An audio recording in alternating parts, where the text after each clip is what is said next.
Hello Story Detectives and welcome to video 4 of A Squash and a Squeeze. So let's have a look at the sort of answers I would have expected to see on these worksheets. So the word curious, the word that we had was our word of the week this week, and it's an adjective, and in this case it's not like Curious George or somebody who wants to find out information. In this case it means unusual or peculiar. So a word that means the same, a synonym, I've written bizarre, and a word that means the opposite, I've written usual. So I've put it in two sentences here. I've put, my son put his toys away and tidied his bedroom. I was very surprised at his curious behaviour. Now that kind of behaviour, tidying his toys away and putting his toys away, tidying his bedroom, that is very bizarre behaviour for my son. The more usual behaviour would be just to leave it all in a big mess for me to do. So I'm just making a joke here about my son and saying his behaviour was curious. That means very unusual. That's not his typical behaviour. It's not his usual behaviour. So I'm looking forward to reading your sentences there. And then we had this word contractions, which, as I say, I couldn't seem to get in boxes this week. For some reason, I'm having trouble with my computer and the internet in general.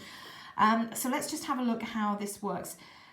We needed to connect the contracted phrase with the words. So we've got won't is will not. I'm is I am. I'll is I will. Theirs is there is. Let's is let us.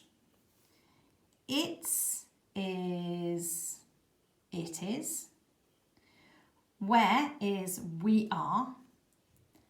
That's is that is. She's is she is. And isn't is not. So I hope that wasn't too confusing for you. They're things that you say every single day. And I think the main thing to remember is that if you're using a contraction, it isn't on its own a word. So we do need to put in these apostrophes to indicate where the missing letters are. Okay, let's have a look at the next page. So synonyms for the word small. Well, there might even be more than this, but the ones I found were teeny, tiny, pokey, titchy, and weeny. They all mean the same kind of thing as small. And then antonyms in the story I found big, enormous, and gigantic. So they're the opposite meaning of small. They all mean that something is very big.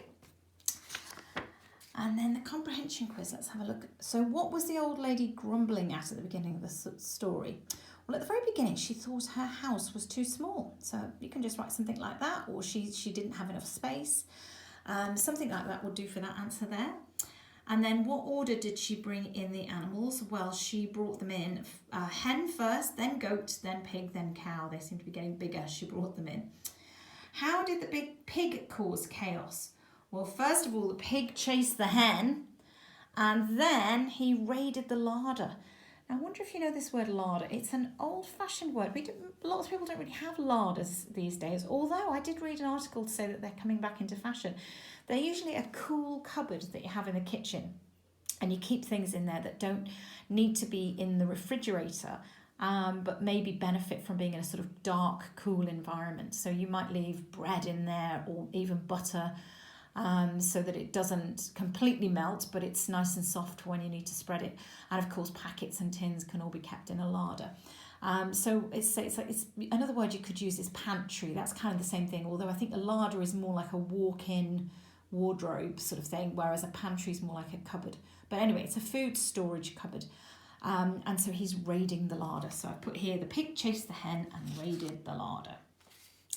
And what did the goat chew? Well, that naughty goat. First of all, he chewed the curtains, and then he nibbled the leg of the table. So I put here the curtains and the table leg. Do you think the old man was wise? Well, yes, I think he was, because he made the old lady realise that her house was actually big enough. You know, she wanted more space, but when it came down to it, she didn't really need any more space. She was actually quite comfortable in the space that she had. And was she happy at the end of the story? Yes, she was happy, because she realised that things could be a lot worse. She realised that actually, even though her house was small, if she had to share it with all the animals, then it would have been teeny tiny weeny. So she realised that things could be worse and her house was actually big enough. So the moral in this story is really basically being happy with what you've got and realising that there's people that's a lot worse off than you. So you might think, oh, you know what? I'd love to live in a big mansion with a swimming pool. But at the end of the day, I'm sure you've got enough space that you need really, and things could be a lot worse. You could move to a teeny tiny apartment and think, you know what, my last apartment that I thought was a bit small, that was actually not too bad. So I think it's a nice story, a nice message in this story about being grateful for what you've got and realising that you've probably got what you need. You might not have everything that you really want, but you probably have got what you need. So then it's write a story here, write about another animal. So I'm looking forward to your ideas then. I would love it if somebody brought in like a skunk that would make everything smell really awful, or a spider that would crawl up the lady's leg or something. So I'm looking forward to your ideas there. And then let's just fill in these missing words. My house is a squash and a squeeze. Take in your hen, said the wise old man. Take in my hen, what a curious plan. Wise old man, won't you help me, please?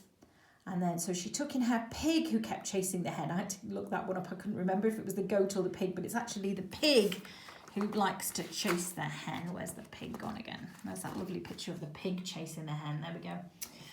And then take them all out, said the wise old man. So she opened the window and out flew the hen. There's plenty of room in my house. Okay, so I hope you got that one. And then the story map, let's just have a look here. We had the old lady, the wise old man, the hen, the goat, the pig and the cow. They were all the characters in the story. The animals didn't really say anything, but they are definitely sort of characters because they're important in the plot of the story. The setting is a small house. We don't know where it is exactly. You could have said in a rural area, that means in the countryside. Maybe it's just outside a small village, but it's not like a big city environment. The only thing we really know is that it's in a small house there. So at the beginning, well, the lady thinks her house is too small and she asks a wise man for help. In the middle, the wise man advises her to take in her animals and her house feels even smaller. So at the end, the wise man asks the old lady to release the animals and suddenly her house feels big enough. So if you had something like that, then well done.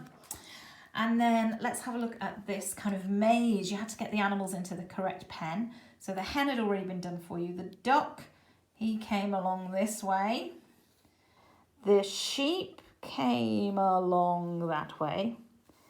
The horse, like this. And the cow, like this. So I hope you got those correctly. You could have drawn the pictures in there if you like. I'm not very good at drawing, so I didn't do that. Okay, now the word search. Let's have a look around here. We had the word hen going vertically there. Teapot, window, goat. They all went vertically. And the words jug, rug, egg, and cow also went vertically. And then horizontally we had pig and house. I think that was it. So that was quite straightforward. I think there wasn't even anything on the diagonal. And then the 5 differences between these pictures. I found this a bit tricky actually. I hope you did better than me. It took me a while. So first of all, which one thing I didn't notice for a long time, the lady's dress is a different colour. Now have a look at the beginning on our story in the actual book. Her dress is blue. But on this picture, it's sort of changed to a dark red. On this one, we have here no egg, but on this we have it looks as though the chicken has just laid an egg. And there on the table here, we have a teapot on the table here, but on this picture, the teapot's fallen off the table. And then if you look carefully, you can see that there is a sort of cup and a saucer here on the table, and is that a biscuit or I don't know what it is, a potato or something, and they're missing on this table, so they haven't got the cup. They haven't got the saucer and the biscuit on that part of the table. And also there's like a biscuit in the pig's mouth there, but it seems to be missing from that one there. So I hope I got them all. You tell me if there's something I've missed. Okay, and then finally was the rhyming. So rhyming, we had jig and pig rhyme, egg and leg, jug and rug, alive and 5, plan and, where has it gone? Plan and man. There's leg and egg now. and cow, sneeze and squeeze, and then grouse and house. I think that was all of them. And then finally we also had, oh, hang on, one more. What about this? Could you draw the lines to match the character with the name? So we have the lady here. The hen is here. That's the man. That's the goat. And, oh, I haven't drawn that one in. That's the cow. Silly me. Have I got them all there? And then putting them in alphabetical order, it goes cow, A, B, C, D, E, F, G to goat. H, I, J, K, so H for hen. H, I, J, K, L for lady. M for man. And then P for pig. And then there's just the handwriting, so I can't wait to see your handwriting. So that's it, guys. I will stop this here because that's gone 10 minutes and they're long to load on YouTube. Tune in next week for my next story, which is a change of pace a little bit. We have another rhyming story called Oi Frog. So tune back in for that one next week. Okay, thanks, guys. Bye-bye.